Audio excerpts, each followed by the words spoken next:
Okay, how is everyone today? I hope you're all doing well.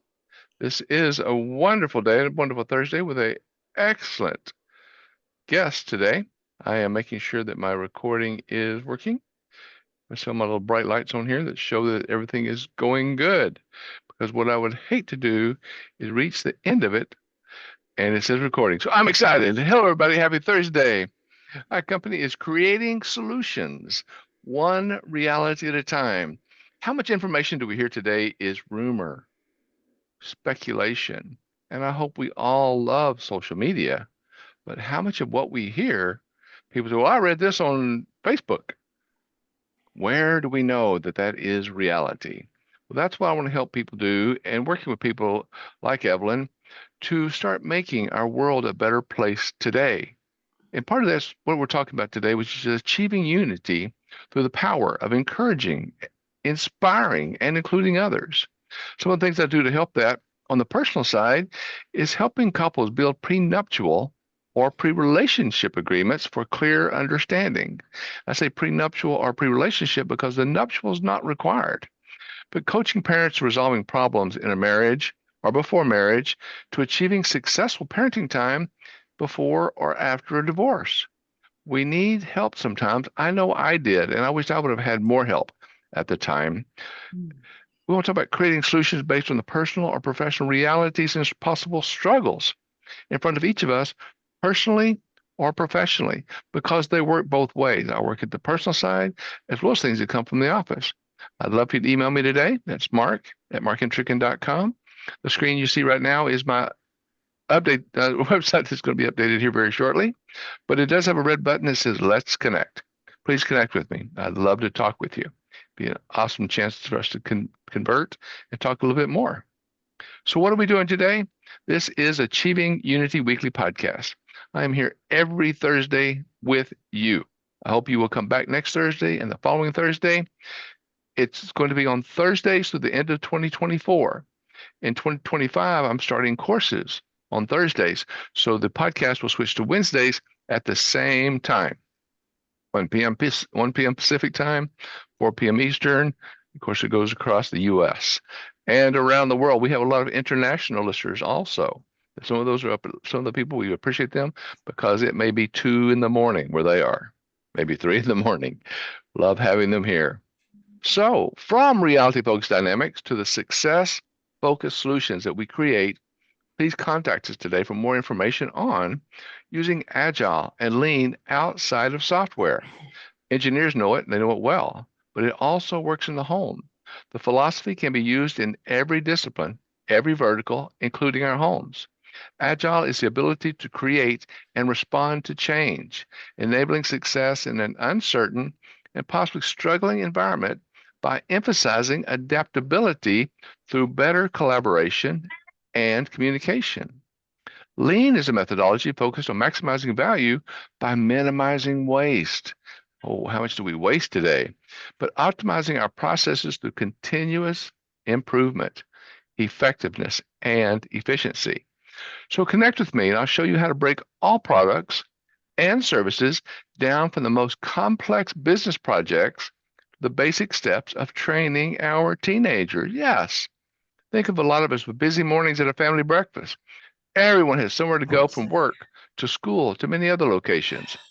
How about having a family stand up meeting each evening where everyone shares their tasks for the next day? Use little sticky notes to put the chores and things on the refrigerator. So each person can move their note from to do to done as soon as it's done. Create a breakfast station with pre portioned ingredients and a weekly meal plan. The minimized decision fatigue and reduced time spent searching for items can help everyone in on a smoother and more efficient processes. And who wouldn't like to make our mornings just a little bit better? Also, as I spoke of achieving unity through encouragement, inspiration, and inclusion. Encouragement is the powerful force that lies at the center of the heart of empowerment. Unity makes us a successful team, inspiring each other to reach every goal.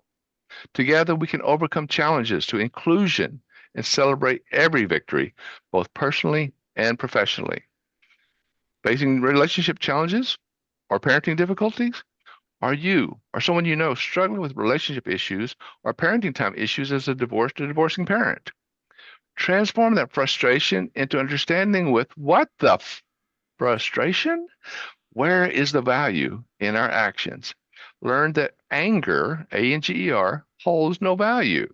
It's just actions not gaining effective results. It's a trademark that I speak on, and we can think about that because there is no value to anger. From personal relationships to prenuptial agreements, again, like I said earlier, nuptial not required, life does happen. Let's learn to embrace it and enjoy every moment together. If you want to get in touch with me, you have your phone handy. The QR code on the left is my website. QR code on the right is a page of my website where you can contact me anytime. Let me know. Let's get together. Let's work together going forward through the power of encouraging, inspiring, and including others personally and professionally.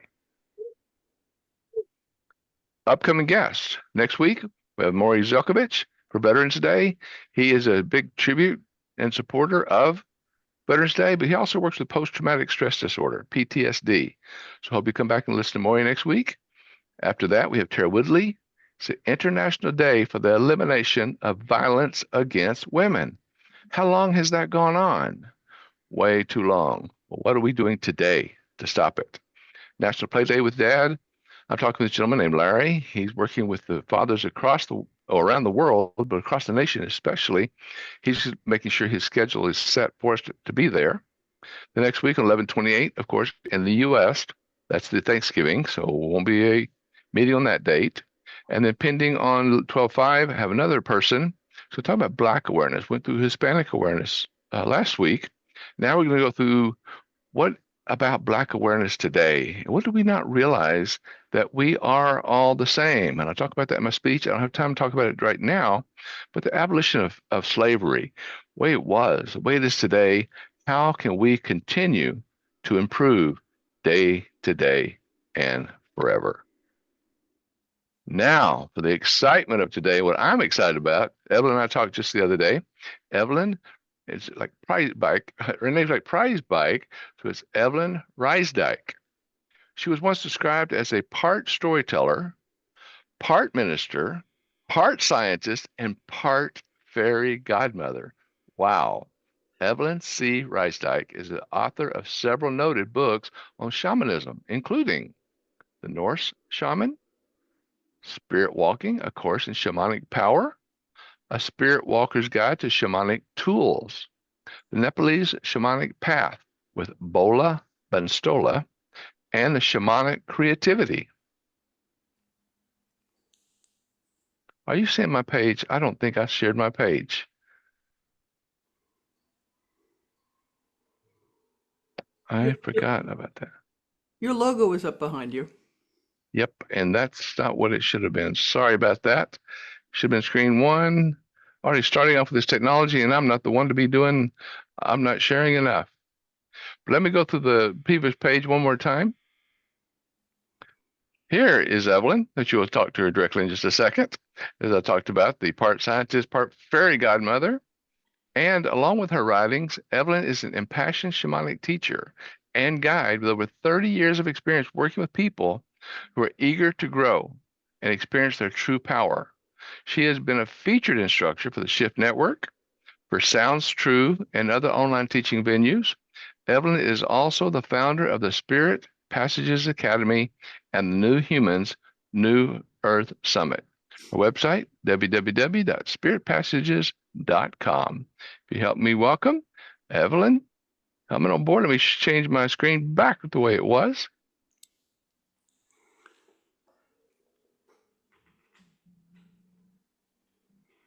Get to the right screen here. Stop the share. Bring this over. And here we are with Evelyn Rysdyk. Evelyn, how are you today? I'm great, Mark. That was quite a enlightening presentation because I didn't know you were involved in quite so much, which is really great to hear. You know, Evelyn, I think I take after you when I look at the things that you were doing and what you are accomplishing and helping people in so many ways. And I'm going to try to just be quiet right now and let's let you tell me a little bit about yourself. I've got your notes. I can, of course, read them, but that would be near as fun as listening to you, Evelyn. Tell us a little bit about you, a little bit about how you share about your journey into shamanism, what drew you down this path, and get us started a little bit here. Evelyn, thank you so much. Go ahead. Thanks, Mark. Well, since we've been talking a lot between the two of us around unity and finding a way to reunite our family and the destructiveness of othering, I like to preface the fact that I was raised right on the edge of Queens in New York. And in that location, my father ran a service station. My grandfather drove a cab for the cab company that was attached to that building, and my grandmother was a dispatcher. And in spite of the fact that my father was not terribly well educated, he was learning disabled. He made it through high school, whew, and Wow. and he also married a very bright woman, my mother, and they had three kids. I'm the first one. I was the training child. At any rate, having grown up in that milieu, what I learned was, in spite of where people came from, they were capable of being together and being kind. I was basically raised as a small child in that gas station, from Wow. like being in a playpen in the office kind of thing. And whenever the weather was bad, my father would make sure the people that were waiting for the bus would wait inside the office. So now I've got like a little audience, right? I'm a little baby, and all these people are going, "Oh, she's so cute." So the little old Italian widows would crochet me dresses, and the knife grinder would, as I got a little bit older and could stand up and get into trouble, the knife grinder would come and dance the tarantella with me and give me a quarter for that. And Wow. all these wonderful people from different places, not just in Europe, but in Asia. There was a fabulous Black community there. And that that area informed me about people, that there is a quality in all people that is consistent, and only the veneer changes. You know, the, Oh, the good furniture is the stuff without veneer. The veneer is the problem, where people look differently than one another, or worship differently, or love differently, or speak a different language, or all that stuff is the veneer over a a true blue kind of family that needs to remember that we are family. we And that are. And we are closely related. We are 99.9% of our DNA is exactly the same as everybody else's. That is so interesting how you talk about that, Evelyn. Could you, I don't mean to put you on the spot. Could you go a little bit more? Because I think about that, and as per our discussion, we're only 10, 12, 13 It depends cousin on it levels depends. apart, Yeah, it depends on who you talk to, but we are right? basically all distant cousins. And our differences that we highlight with one another about, our differences, that's only 0.1% of our DNA. The way that we're Wow. perhaps colored differently in our skin. But each one of us as a human being has a skin tone that matches soil, sand, or clay somewhere on the earth. We look like the body of the earth. We That are is, part of this extraordinary, very large family now. We're over 8 billion of us. And we have the wow. capacity to do brilliant things if we ignore the 0.1% that makes us different and pay more attention to the 99.9 where we're the same.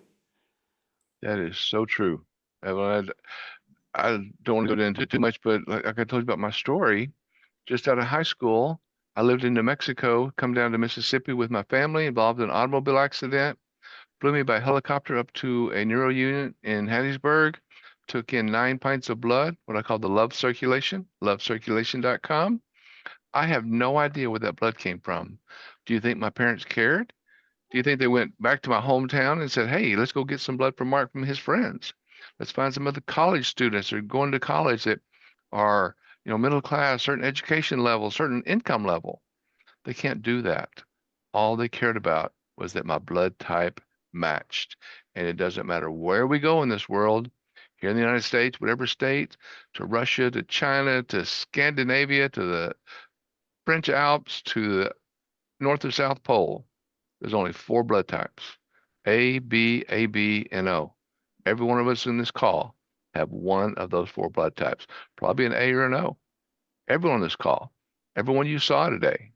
And like you're saying, Evelyn, there's 8 billion of us now, but all of us have one of four blood types. And that blood type can be transferred from one to the other to help keep us alive, right? Absolutely.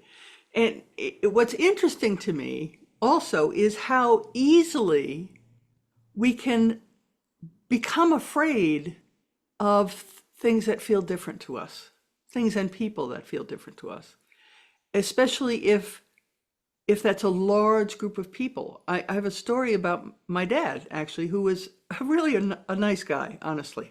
Very sweet. He was very big. He was 6'7". He kind of filled the doorway.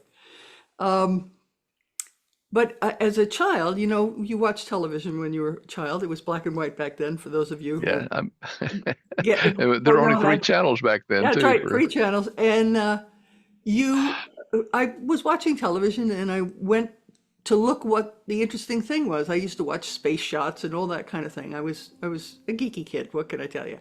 And what was on that day was the big March on Washington. It was 1963, and Dr. Martin Luther King was doing his I Have a Dream speech. And because it was on the channels that carried all the space shots, I knew this is something important I should pay attention to, right? So I'm sitting there right. watching it, and my dad came into the room. And my dad had quite a bit of bravado, and he laughed easily. But when I looked around when he came in, he looked stricken. And I said, "What's more? What's wrong?" I thought somebody died. I mean, it was like he had that, blanched kind of look. And he said, "Bad things can happen from this." I said, "What?" And I knew about not challenging my elders. That was not a cool thing to do in my family. And I said, Right. "What do you mean?" And he says that there's, it's just, it might not turn out well. And I said, "What do you mean? Explain it." And he couldn't. I said, I've been watching it, and everything I've heard sounds really good. It sounds safe. It sounds friendly, like we're friendly to other people at the gas station. All of that sounded perfectly reasonable." And he responded with, "Well, you're too young to understand." And, as an adult, I know he was a kid that grew up in Brooklyn, and to see that many people of color was scary for him because there was just enough tribalism in all the different ethnic groups in Brooklyn to feel uncomfortable. That's an excellent point. I mean, Evelyn, that's just how you just said that, that tribalism. That's a very interesting term because we do generally associate with just certain people. And if our culture, our learnings don't promote being more open to others, we become a little bit tribal, like you're saying, right? Yep, yep. And what was interesting to me, and we live pretty close to the city. I mean, you could sort of spit to the Queens border from where I was. My father and mother managed to raise enough money to get us out of the apartment, and they bought a tract house a little further out on Long Island. And first of all, that was stunningly horrible for me as a visual person because they had taken down every tree to build this development. I don't know what else they call them, but Right. tract houses basically. Mhm. And it was like it took us, I think, 5 years to have grass because they'd taken the tops off Wow. too. So, but that wasn't the worst part. I mean, I missed the big old trees in the old neighborhood that we were in, and all of that. I missed that. But what horrified me was people who had moved out from an urban area, primarily white people, were so uptight about anything that diverged from who they were. They they were more provincial than the people that were closer to the city. Now, of course, it kind of makes sense based on something in their mind. I don't know, but it's like A learning. it was It's a just kind learning, of but it was also the I've got mine, and that's all that matters. I've got mine. I've got a house now. I don't have to live in the city. And that to me just did not sit well. I mean, I don't know where I got all of that understanding, but it felt sick to me that it would matter if it just didn't make sense. It was one of those things that puzzled me for much of my life because there were times when those borders didn't matter at all. I grew up as a tall person, a tall girl. We were all called girls back then, by the way. I'm right. a mid 20th Well, century model. and I So want to go through that in a few minutes, but yeah, go ahead.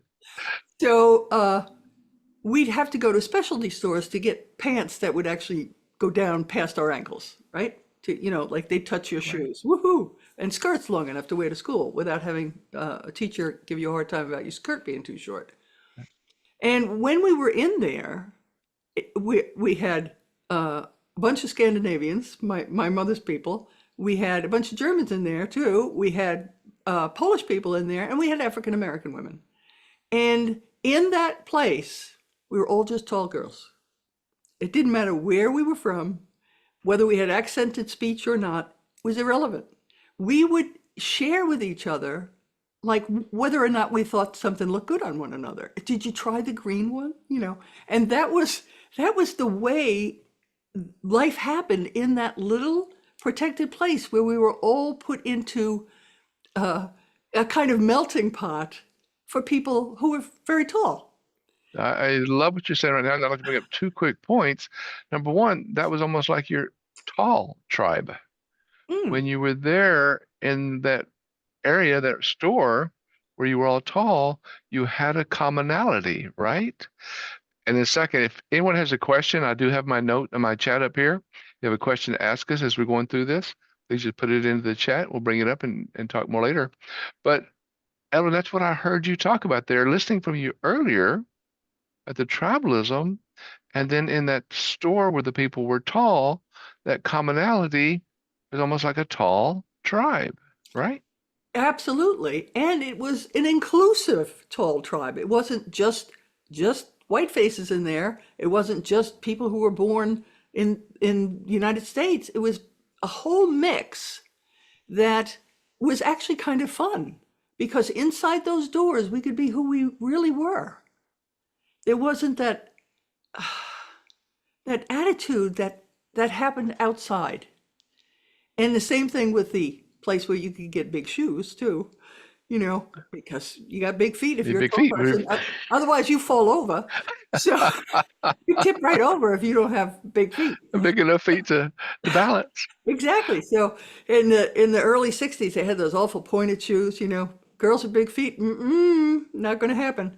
So that was a place where we could find, heels that actually fit us. I think Wow. drag queens might have shopped there as well, but that's a different issue. We'll talk about that later too. So the idea that these things are not only possible, they have happened before in the strangest places where people recognize the things that separate us are BS, basically. It is. Everybody's allowed to be proud of their heritage, but not at the effect of somebody else. Like not going, well, I'm more important than you are because I'm this religion or this color or I speak this language or that's not good. That Right. is taking away, you are taking other people's power when you express the fact that you are more important than them. And that to me is deadly. Not I'm maybe not physically deadly, mhm, although I'm sure that mhm, happens far too mhm. often, but it's deadly to our spirit when we do that act of lifting ourselves by subduing somebody else. We are doing something to damage us, not just them. And that is so true, Evelyn. I love what you're saying. And it goes back to some of those books about what's your why? Why do we do that? Back to what I said earlier, anger, actions not gaining effective results. Why do we do these things? Where our culture, our learnings, what do we do? I think some part of us, we're part of the animal kingdom, although some people shudder at that idea. I think it's really great. And It's great for us that love animals. well, I think it's important to recognize we're not that different. We forget We're not. we're part of nature. Nature is someplace we go on vacation for the view. No, no, no, we're part of nature. Can't breathe without it. Can't drink without it. We'll die without it. So that that kind of sort of spirit-wide neuroses where we other people in an effort to feel better about ourselves. And it's a kind of bypass we do over shoveling our own BS.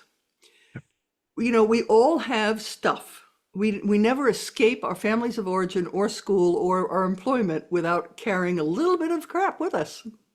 And that needs to be taken care of by us because it's ours. And then we don't have to try to put other people around in order to feel like, oh, I feel better now. I'm better than them. I'm good. Mhm. The insecurity of those people, and I talk about this a lot also. Sometimes it's an immaturity, other times it's an insecurity.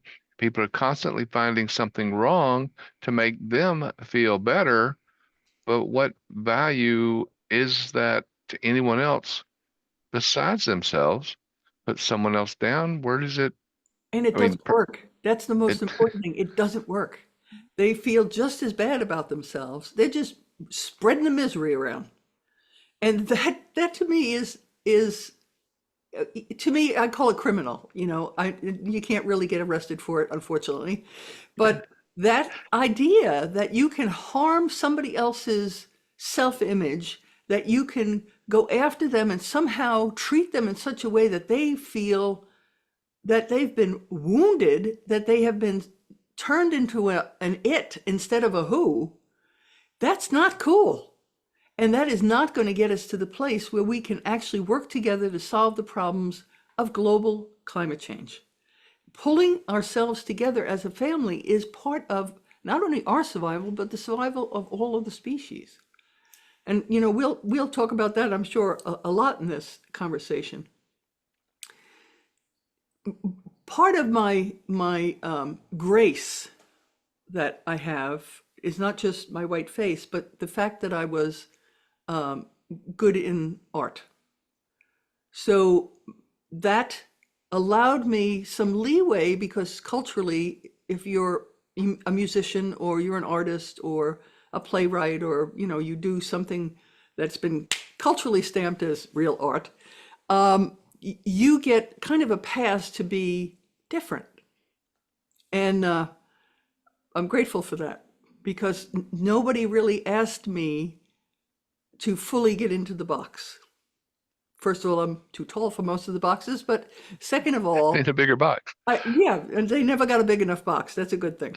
So I followed that track because I felt much more free in that track than most of the people around me looked like they felt. And I thought, okay, I'm not going to be an accountant. Nope, that's not it. Probably won't be a mechanic either, even though I learned how to fix a car from my father. So I went to art school, and to my joy, the place was, first of all, I went there in 1973. There were returning veterans there, so they were a good 10 years or so older than I was.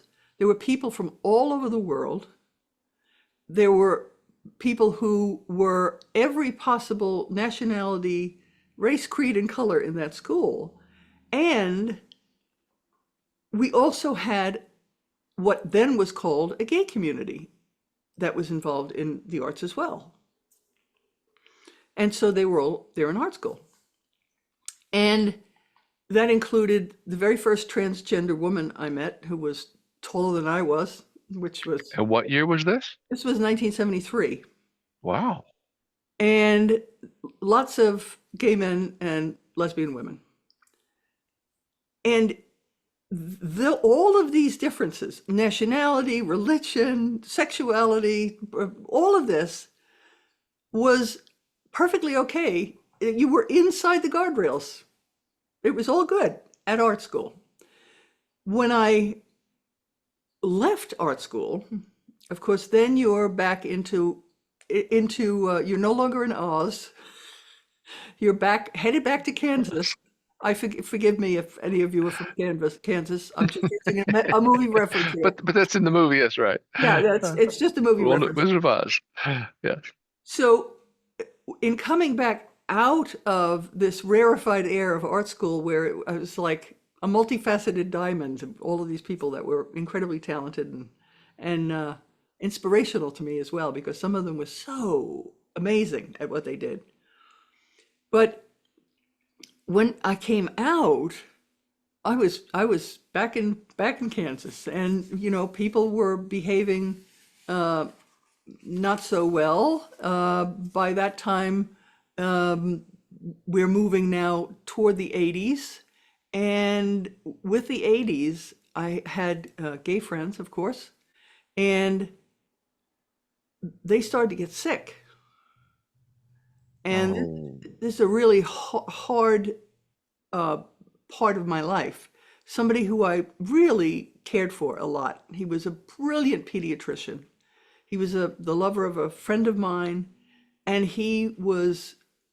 uh, he got sick and died within a very, very short time, like I'm so sorry. a few weeks. And then I watched other people. There was I lived within a short ferry ride of Fire Island. I was on the mainland. Fire Island is a barrier beach off of the south part of Long Island. It's east of Jones Beach. You may have heard of Jones Okay. Beach. Hmm. And we'd go there in the summertime. Everything was open. There'd be fabulous shops and great places to dance, and it didn't matter what your sexuality was. You were welcome at Fire Island. And the first summer I went there, when after Rodney had passed away, I started to see men who looked gaunt, and they started to have the spots from Kaposi sarcoma. And I said, this is not okay. I have gay friends. I'm really concerned about my friend Chicky. I had all these wonderful guys that I knew, as well as women. And so I made sure I went and joined all the marches to try to get the government to recognize that we needed funding. And I walked a lot more than I can walk now, I can tell you. And the under President Reagan at the time, there was no funding available, and there was a big conservative backlash that basically made people feel as though it was their own fault that they were sick and that they were dying. And I remember marching past a religious building. It was a cathedral. And the people from the Westboro Baptist Church were chanting, G-A-Y, G-A-Y, got AIDS yet? Got AIDS yet? Oh, that's so As, sad. as friends of mine were dying. And they were dying on other people's couches because their families threw them out. And they were cared for in large part by the gay women who brought food, who tended people at their bedsides or sofa sides, who nourished as best they could the people that were ill in the community. And that time was heroic in some ways, but mostly like a Holocaust, because so many people, because there was an unwillingness to embrace the people that were dying that were not like you. And Well, wasn't there like you're saying, I'm sorry to interrupt you it's here, okay. Ellen, but what I'm hearing is the same way I was. I'm hearing myself and some of the things you're saying because I had no problem with one being gay, but I had no other idea. I didn't know.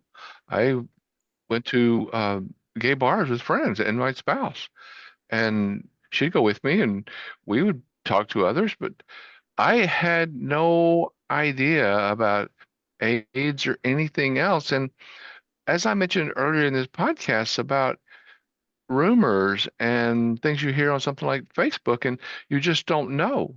But it's what we hear, and once we hear it, doesn't matter. We take it as Bible. We take it as law.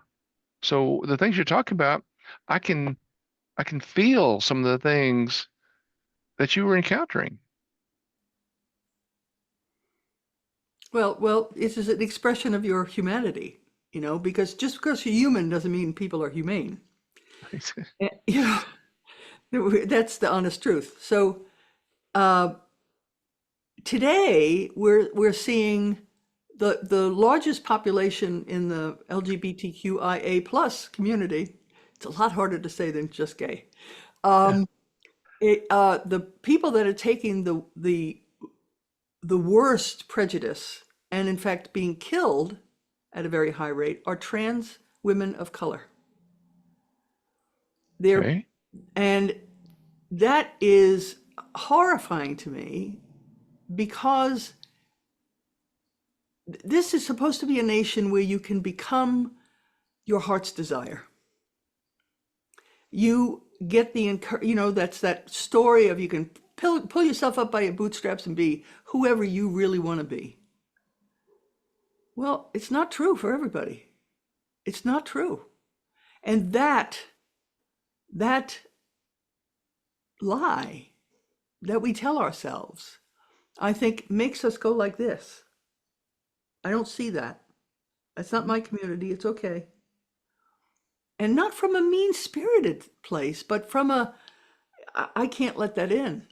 Because I let that in, that's going to mean I have to change my perceptions about who I am and where I live and what's not working. And if you don't mind, I'll just toss in a quick process there of some of the prejudices, and I have all kinds of work here for prejudice, but I'll go on and say with what you're going on because you are my star today, and I want you to know that. But when I went through my divorce and my two children and my ex, it was during the time of the quote unquote deadbeat dad, when that guy who won the lottery and shut out his children, shut out his ex-spouse, shut out everybody, and all of a sudden they came up with that terminology that of the deadbeat dad. But yet that prejudice hit me while I was in the courthouse, while I was in the courtroom with those judges and what the lawyers had to fight against because of that aura of the deadbeat dad. And the reason I tell that story, though, is that when I walked out of that courtroom and back into the theoretical real world, that prejudice wasn't there for me. But the point I want to make here is that prejudice is there for you, for anyone of color. That prejudice is there 24 hours a day, 7 days a week, right? It was traumatic for me. I was destroyed, but I was only destroyed by that court system while I was in the courthouse. Some of the rulings from it, of course, but that was minimal. But yet you're talking about people such as yourself, such as so many people that this impacts them, the transgender black, that's bothering them. That's impacting them 24 hours a day, 7 days a week, 365 days a year, right? Absolutely. And unfortunately, it's also not to the degree of being murdered, but right now we're in a time period where just being female is dangerous, particularly if you're a fertile female. So, Tell me more. well, with the restrictions on abortion, there have been women dying of sepsis because they could not have the procedure to remove a fetus that had died Oh, and died of, and therefore they died of sepsis. in the womb. Not the baby, the mother died Right. of sepsis. But And that kind of, um, but the baby has died in the womb yeah, or help me. in the Right. womb, And then the mother then wow. Okay. and This so, is again, this is learning. I don't this is another thing. I had no idea about this. yep, yep. It may have been glanced across some newspaper, but the newspaper always has the negative. Where is the learning? So please go ahead. Well, that idea that we can other anybody, that and that is our responsibility to pull the reins in on ourselves when we start doing that. When we other someone, we are smothering someone. I saw that. What, say that again. When you When we're other when someone, we're you are othering. smothering someone. And that to me is just a truth I feel in my gut. Because believe it or not, I live in a fairly small, in terms of population, state. I live in the state of Maine. And yet there are 100 and I think it's 130, and maybe actually more than that, 130 languages spoken in the schools in Portland. Because we have Wow. people from everywhere here. Because we accept people who are refugees. Okay. And the fact that we have this incredibly diverse population, at least down here in southern Maine, is so sweet to me because I can walk around and be delighted by hearing languages I have never heard when I was young. I hear all of these different languages. There's two couples that I see in Portland that dress completely in their traditional clothing. I think they might be Nigerian, but they wear their beautiful Mhm. clothing. And they are stunning. In fact, I passed the woman was waiting at a bus stop, and I mouthed at her, "You look beautiful," and she smiled, and I was so pleased because she was beautiful. She had this beautiful sort of turban thing, with a fan kind of on either side, the way it was tied. She just looked. Can I just touch on that a second? Because you just Sure. said something that, of course, lit me up. You told someone they were beautiful, and they were. You are achieving unity by harnessing the power of encouraging others, inspiring them on who they are, and including them every day. And that's exactly what I'm going with in my speech. I would just want to say thank you for saying that. Because again, what you did to that person who was wearing, as you called it, the traditional clothing, not wild, not crazy, not just traditional clothing. And And you beautiful, compliment. Yes. beautifully colorful. I have to say, this is pretty snazzy, but nowhere near as beautiful as African textiles are. They are just fantastic. The color combinations are like spring bursting out all over. And she just looked like spring standing there waiting for the bus. It's just like boom. And it was just so joyful. We have a group of Somalian Bantu people, and the Bantu people in Somalia were oppressed, so they came as refugees here, and people got together to donate 100 acres to them because they're farmers. And so there is a Somali Bantu farm here that helps provide food for the community. Excuse me. There are all these different individuals here from during the Vietnam War. We got a bunch of people from Vietnam and Laos and Cambodia. There are all these people in a city of only 60,000 people, by the way, or maybe a little bit more than 60 now.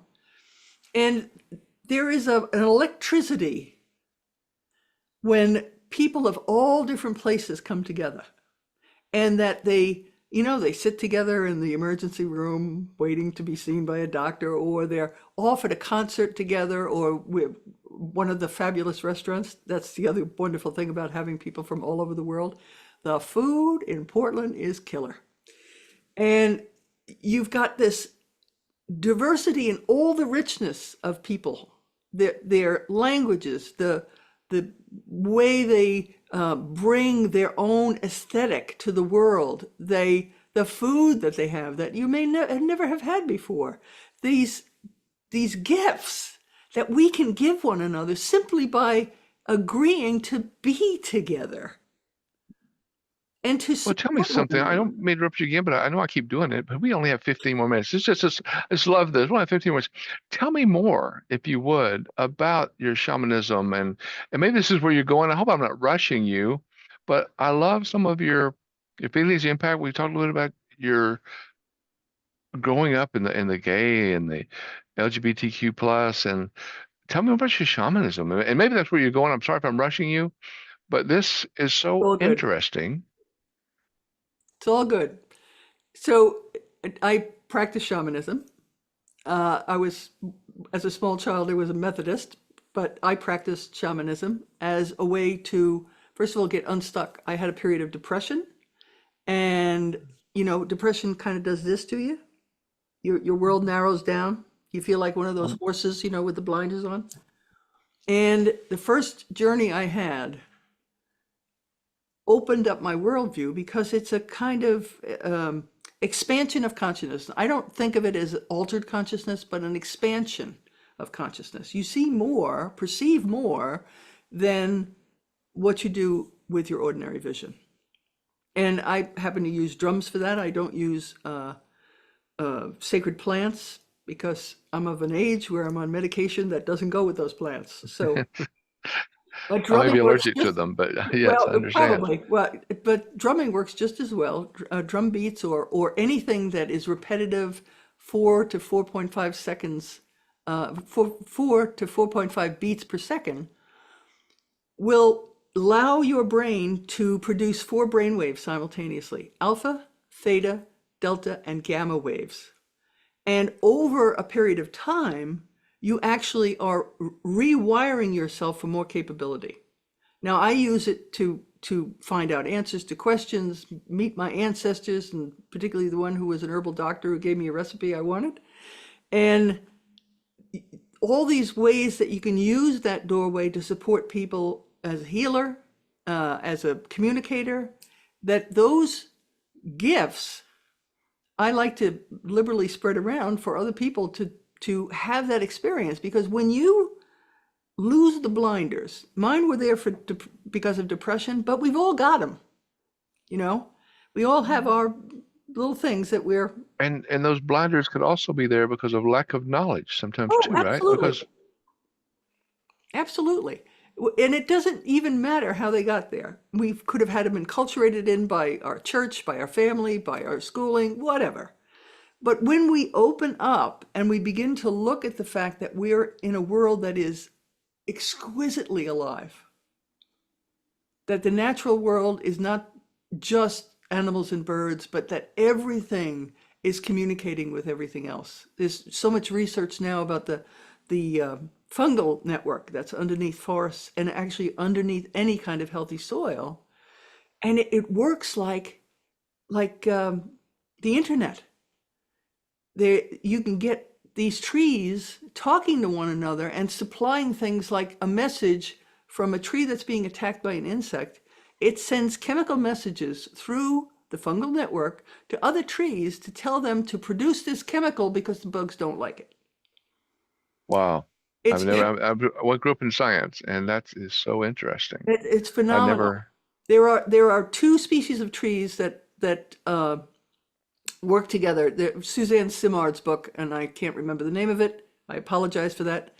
She was working for the forest industry in Canada, and she observed that when the fir trees that they would use for lumber and whatnot were in close proximity to birch trees, they seemed to do a lot better. What she found out through research is, of course, fir trees have needles that are green all year round, Okay, and the birch tree has leaves, right? So in the okay. summertime, in the spring and the summer, the birch tree sends sugar to the fir tree. Got extra sugar? Doing well here? Here's some for you.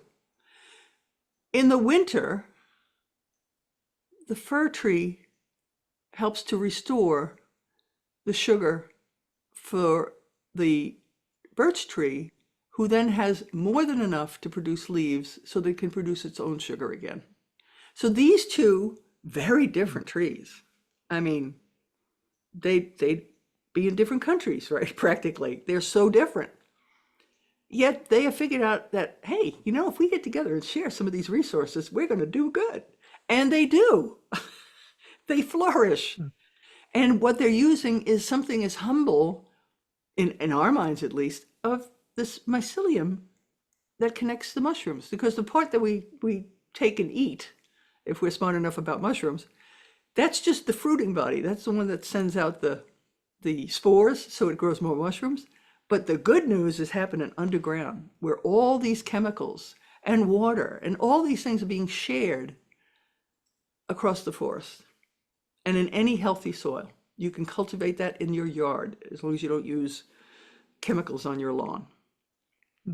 So that idea that everything is so vibratingly alive is nature almost going, hey, what about you? Are you feeling vibrantly alive today? No? Come on outside with me. Come on, come on. Or pay attention to what's happening by your bird feeder or the critters that come. We have a little suburban lot. It's 8/10 of an acre. And there's a drainage ditch to the little river that cuts off part of the back part of the property. So we just decided to let it go wild. It's become a forest. We have amphibians, we have reptiles, we have all manner of birds, we have deer, we have possums, the beavers waddle up from the city, from the from the river, from the city. Oh, what else have we got? We had a moose walk up our driveway, and all kinds of critters basically have found like, oh, it's pretty good here. Let's stick around. And all we did is let nature take its course. So most of the things are things that the birds planted. Some of them are not native, but they're being kept in check by the other ones that the birds have planted. So we look outside the back and we have a forest there that was never there. It was just scrubby old grass when we moved in. And now, 30 years later, we have this little forest that feeds all these critters. That's awesome. So I'm down in southern Mississippi, so there's too much here, but I feed the hummingbirds, I feed the cardinals and the blue jays and the bluebirds and there's so many other animals and love that. But what I'm hearing you say, you're pulling this together so they can help each other in mhm. the growth that you're doing. And for us, I think because there's 8 billion of us and actually we and the species that we have domesticated are the largest biomass on the planet. Let that sink in. It's not insects anymore. It's us and the plants and the animals we've domesticated. So I think we kind of owe it to nature to figure out how to work with all that vibrancy and encourage more of it. And it's something that feels really good. It reminds me of those wonderful old trees that were my friends walking to school when I was in Yeah. grade school. I hmm loved those trees. What does it? It works with the trees, the plants. Does it work with animals? With Oh, us? sure. Oh, sure.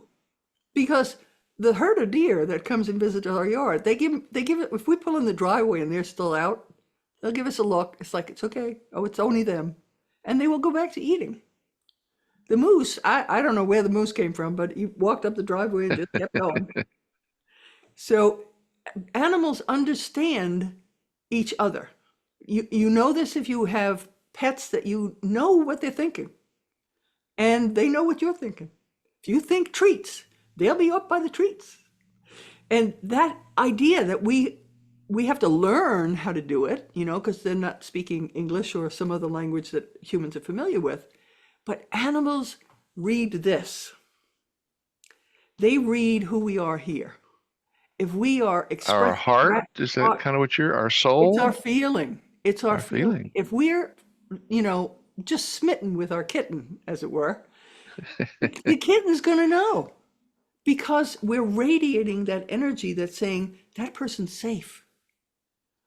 And imagine if we did that more for the other human beings. If we let ourselves fall in love with the rest of humanity. Yeah, it's got plenty of rough edges. I understand.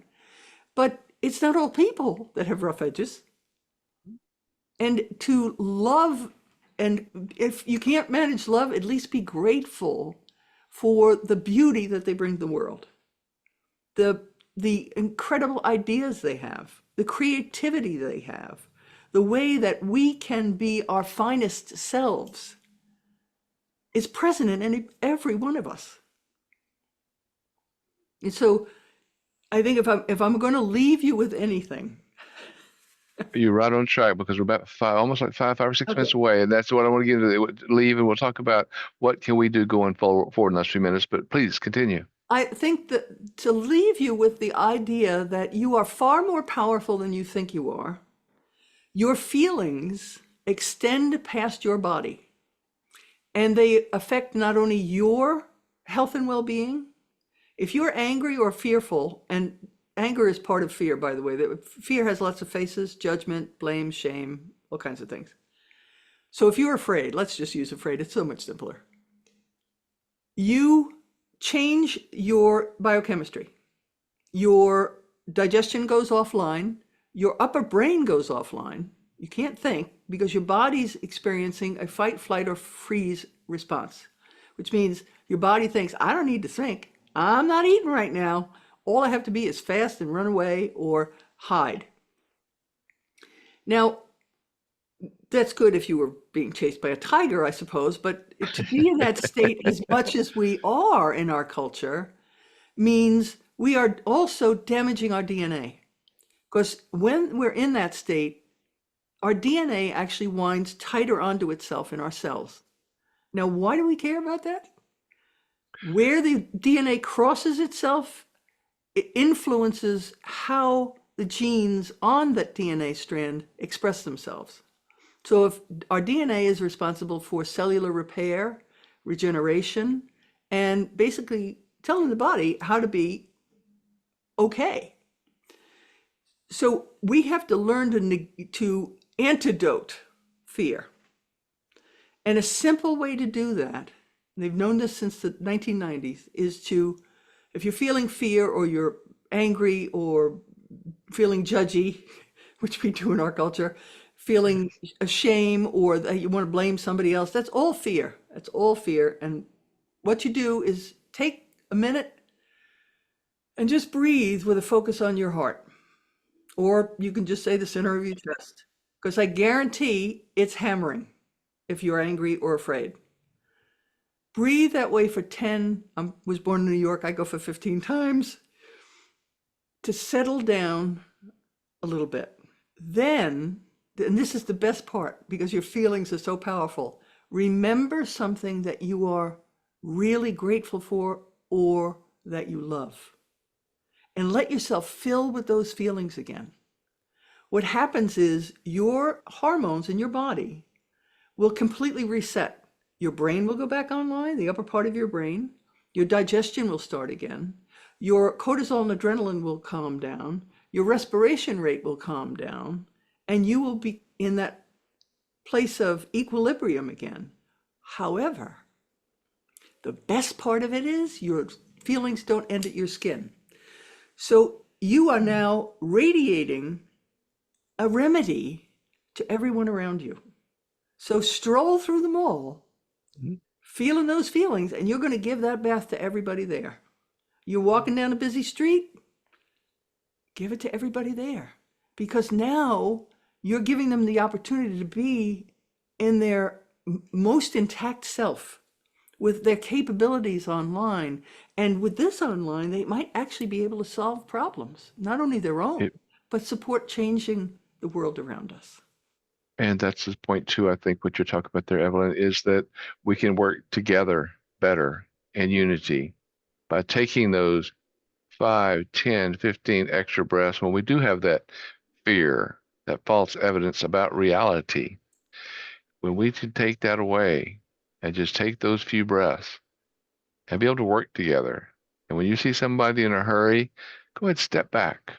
Let them be in that hurry, but step back and take those breaths like you're talking about, because that anger actually is not gaining effective results, or that fear, that false evidence about reality, is not doing us a bit of good, is it?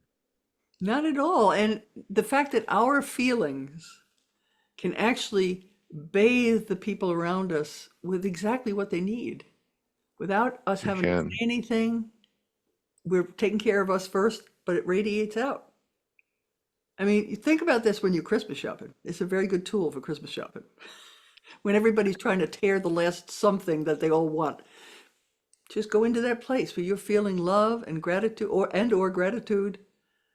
You've taken some breaths and you watch how people begin to settle down. We did this for, I think we did it for maybe 5 years before we ever told the people in the health center we were a part of. We were shamans in a health center with doctors and what have you. That's excellent. We had meetings at lunch. Everybody started to talk at once. We would go into that state of being, and pretty soon everybody would settle down and take turns. That's beautiful. We have 1 minute left. What can you mentioned something earlier, the last few seconds, give us that one bit closure because I have so appreciated listening to you and learning how to calm myself and not judge others. But it's your minute, last minute. Evelyn, thank you for being here. Give us one last little bit of feedback. All I want to say to you is you are more magnificent than anyone ever told you. You are more Thank powerful you. than anybody ever told you. This is for everybody out there. That you have mad skills that you can enhance with practice because you are incredibly beautiful souls who chose to jump into form and play with the rest of us. Hooray. Thank you so much. And for the notes, Damien just writing here, even for the thank you, Evelyn, very much for sharing. Agree with you and with the gratitude and helping us in that humanity class. Damien is from Rwanda. We're working together to help people down there. I know I have Lorelei here, two of the people that are on pictures from Colorado Springs, helping build and helping people. Through you, Evelyn, thank you so much. And like you're saying, thank you for being here. I appreciate it. And thanks to all the guests that were here today. I love having you here, and I hope I can see you next week and the following week. Here we are, achieving unity, harnessing the power of encouraging, inspiring, and including others personally and professionally. Let's do it all together. Thank you all. Cheers. Evelyn, thank you so much. This Bye bye, has Mark. been awesome. Have a great day, You too. everyone. Cheers.